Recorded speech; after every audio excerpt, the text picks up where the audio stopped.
Baiklah, Assalamualaikum warahmatullahi wabarakatuh. Selamat siang anak-anak. Bagaimana kabarnya hari ini? Ibu harap semuanya baik-baik saja ya, walaupun di luar sana sekarang tidak baik-baik saja. Baiklah, berhubung kita tidak dapat melakukan pembelajaran tatap muka, jadi mudah-mudahan dengan video pembelajaran yang telah Ibu buat ini dapat membantu kalian dalam memahami materi yang akan Ibu sampaikan. Baiklah, pada pertemuan kali ini kita akan masuk ke dalam bab baru, yaitu bab stoikiometri. Nah, tentunya anak-anak sekalian masih bertanya-tanya kan, apa sih itu stoikiometri gitu kan. Nah, jadi stoikiometri ini terdiri dari dua suku kata, yaitu stoision dan metron, di mana stoision artinya unsur dan metron artinya mengukur. Jadi, stoikiometri adalah salah satu ilmu kimia yang mempelajari tentang bagaimana sih cara mengukur suatu unsur. Oke, sebelum kita memulai pembelajaran kita hari ini, Ibu harap semua barang-barang atau bahan-bahan yang berbau non-kimia kita singkirkan terlebih dahulu, dan anak-anak bisa mengambil catatannya untuk menulis materi yang akan Ibu sampaikan hari ini. Nah, berbicara tentang stoikiometri nih, seperti yang kita ketahui, di pandemi COVID-19 ini, stoikiometri ini juga sangat berfungsi ya dalam kehidupan sehari-hari. Contohnya dalam apa, Bu? Nah, contohnya itu dalam pembuatan larutan. Tentunya dalam pembuatan larutan itu pasti harus mempunyai takaran-takaran tersendiri dalam menentukan zat yang ingin dicampurkan agar terbentuk larutan yang diinginkan. Contohnya apa, Bu? Contohnya kalau di pandemi COVID-19 ini sedang tenar dalam pembuatan hand sanitizer. Nah, pembuatan hand sanitizer itu nggak sembarangan loh. Kan di dalam hand sanitizer tuh ada namanya gliserol, ada alkohol. Nah, itu nggak sembarangan takarannya kita masukkan untuk mendapatkan larutan yang diinginkan atau hand sanitizer. Jadi, gliserol, alkohol itu pasti memiliki takaran-takaran tersendiri. Nah, gunanya itu untuk mendapatkan hasil yang maksimal yang kita inginkan. Oke, kita lanjut saja langsung ke materi. Dalam mempelajari stoikiometri ini ada beberapa subbab yang harus dijelaskan. Yang pertama itu konsep mol, yang kedua itu hukum dasar kimia, yang ketiga itu rumus dan kadar, dan yang keempat, yang terakhir yaitu stoikiometri reaksi kimia. Namun pada pertemuan kali ini, Ibu akan menjelaskan mengenai konsep mol saja. Nah, apa itu mol?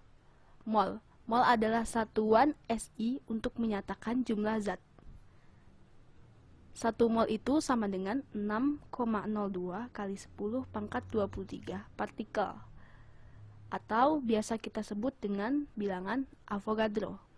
Dalam kehidupan sehari-hari, mol ini bisa dicontohkan dengan misalnya ketika kita membeli satu pak pulpen. Satu pak pulpen itu isinya 12 buah, misalnya gitu. Jadi mol itu adalah satuan SI untuk menyatakan jumlah suatu zat tersebut. Nah, kalau misalnya kita membeli barang tuh kan satu lusin isinya 12 buah. Nah, satu lusinnya itu adalah satuan yang menyatakan jumlah barang tersebut. Nah, kalau ini mol. Mol itu satuan SI untuk menyatakan jumlah suatu zat tersebut. Nah, contohnya itu misalnya nih, 1 mol H2O. 1 mol H2O ini kan yang ditanya molekul H2O. Jadi kalau molekul H2O berarti dia 1 kali 6,02 kali 10 pangkat 23. Kenapa 1? Ya karena molekulnya itu 1, yaitu H2O, 1 molekul. Kecuali kalau yang ditanya atom, berbeda dengan atom. Kalau yang ditanya atom, berarti dia hanya memandang atomnya saja. Dari satu molekul ini terdiri dari 2 atom, yaitu atom H dan atom O. Jadi kalau ditanya atom H, berapa jumlah partikelnya? Yaitu bisa dikalikan 2 kali 6,02 kali 10 pangkat 23. Kenapa 2? Karena atom H di sini ada 2. Ingat ya, atom dan molekul itu berbeda. Nah, begitu pula dengan O. Karena atom O di dalam H2O itu hanya satu, jadi cukup dikalikan satu saja. 1 dikali 6,02 dikali 10 pangkat 23. Nah, begitulah sekiranya tentang apa itu mol. Nah, selanjutnya ada beberapa istilah yang sering kita dengar tentunya nanti dalam materi stoikiometri. Yang pertama yaitu massa atom relatif atau AR. Nah, massa atom relatif ini sering kita temukan di sistem periodik unsur ya. Di bagian bawah, seperti yang kita ketahui, di bagian bawah itu biasanya sudah dicantumkan nomor AR dalam unsur itu berapa. Misalnya C nomor AR-nya 12. Itu sudah ada di sistem periodik unsur. Nah, massa atom relatif ini juga biasanya kalau di dalam soal-soal AR ini sudah langsung diketahui untuk memudahkan kita juga. Di mana ARX ini adalah perbandingan antara massa satu atom X dengan 1/12 massa satu atom C12. Misalnya yang dicari itu C itu 12. Nah, yang kedua yaitu massa molekul relatif atau MR. Massa molekul relatif adalah jumlah aljabar AR atom-atom penyusun molekul. Jadi, massa molekul relatif adalah penjumlahan dari AR-AR yang ada dalam suatu molekul. Jadi kan dalam suatu molekul itu terdiri dari beberapa atom. Misalnya molekul H2O, dia terdiri dari atom H dan atom O. Atom H dan atom O itu tentunya memiliki nilai AR yang berbeda.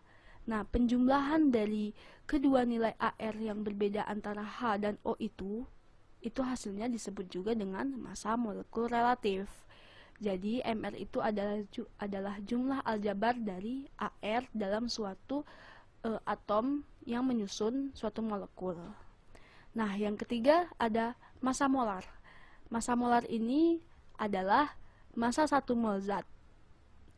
Massa dari 1 mol zat. Nilainya itu sebesar AR gram atau MR gram. Jadi, massa molar ini bentuknya dalam gram ya, karena dia massa. Nah, yang keempat yaitu volume molar gas. Volume molar gas ini adalah volume 1 mol gas, nilainya bergantung pada T dan P. Nah, ada 3 keadaan dalam suatu volume molar gas ini. Yang pertama itu pada keadaan STP. Jika dia pada keadaan STP atau 1 atm, itu volumenya itu dikalikan 22,4 liter per mol. Nah, yang kedua yaitu pada T dan P tertentu. Itu memakai rumus V sama dengan R dikali T dikali PE per P. Dan yang terakhir yaitu pada keadaan standar. Nah, pada keadaan standar ini, V ini sama dengan volume gas per mol. Dan yang terakhir yaitu molaritas. Molaritas adalah salah satu bentuk konsentrasi mol zat terlarut di dalam 1 liter pelarut. Nah, Oke, baiklah anak-anak. Tadi kan kita sudah mempelajari tuh istilah-istilah yang ada dalam stoikiometri. Nah, di sini Ibu punya suatu alat peraga yang mungkin bisa memudahkan kalian dalam mempelajari atau menghafal rumus-rumus yang ada di stoikiometri. Nah, di sini bisa kita lihat tentunya antara volume yang tadi kita pelajari, volume, massa, ada molaritas, ada jumlah partikel. Ini keempat-empatnya ini sangat berhubung erat ya, berhubung kait. Nah, makanya di sini istilahnya jembatan mol. Kalian pernah melihat jalur KRL yang ada di Jakarta? Jadi jalur KRL itu pasti ada yang namanya tempat transit. Nah, tempat transit itu yang digunakan orang-orang untuk berpindah tempat dari satu tempat ke tempat lainnya. Maksudnya berpindah dari satu kereta ke kereta lainnya untuk melanjutkan ke jalur yang dia inginkan. Nah, misalnya kita anggap saja kita dari Tanjung Barat. Dari Tanjung Barat kita ingin ke Bekasi. Maka untuk mencapai Bekasi itu kita harus transit dulu di stasiun Manggarai. Nah, di sini stasiun Manggarai ini kita umpamakan dengan jumlah mall. Jadi ketika kita sedang di jumlah partikel ingin mendapatkan massa, maka kita harus melewati jumlah mol terlebih dahulu, begitu. Baiklah, di sini Ibu ada contoh soal, yaitu massa dari 0,25 mol Fe2SO4 3 kali sama dengan, jadi yang ditanya itu massa dari Fe2SO4 3 kali dengan yang diketahui yaitu 0,25 mol. Jadi yang diketahui itu mol dari Fe2SO4 3 kali. Nah, di bawah ini telah diketahui AR dari masing-masing atom yang membentuk molekul tersebut, yaitu atom ARFe yaitu 56, ARS 32, dan O 16. Baiklah, dari contoh soal yang telah ada tadi, nah dengan jembatan mol ini kita dapat mengetahui rumus apa yang kita gunakan dalam mendapatkan hasil yang kita inginkan. Nah, tadi kan di contoh soal itu diketahui jumlah mol yang ada yaitu 0,25. Sedangkan yang kita ingin cari itu massanya, berapa sih massa dari jumlah mol yang diketahui tadi. Nah, untuk mendapatkan massa yang kita inginkan, maka rumus yang didapat adalah untuk mencari massa dengan jumlah mol yang diketahui, yaitu memakai rumus dapat kita lihat di sini, M sama dengan N dikali AR atau MR, atau massa sama dengan mol dikali jumlah atom relatif atau jumlah molekul relatif. Nah, begitu. Nah, setelah kita mendapatkan rumus yang kita dapat dari jembatan mol ini, kita dapat mengaplikasikannya dalam soal yang telah disampaikan tadi. Baiklah anak-anak, setelah kita mendapatkan rumus dengan menggunakan jembatan mol tadi, yaitu kita mendapatkan rumus di sini rumus M sama dengan N dikali AR atau MR. Rumus ini yang kita gunakan untuk menyelesaikan masalah atau mendapatkan massa yang diinginkan. Nah, dalam soal tadi itu sudah diketahui N atau jumlah molekulnya 0,25. Nah, di sini kita jadi membutuhkan data AR atau MR.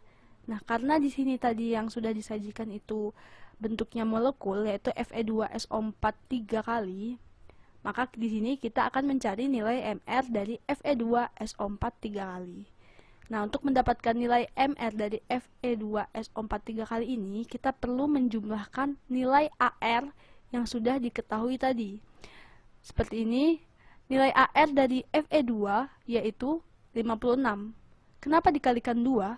Karena atom Fe di sini ada 2. Jadi perlu kita kalikan 2 untuk mendapatkan nilai MR dari Fe2. Nah, selanjutnya yaitu S. S ini nomor atom AR-nya itu 32. Kenapa dikalikan 3? Karena molekulnya di sini atomnya di sini atom S di sini ada 3.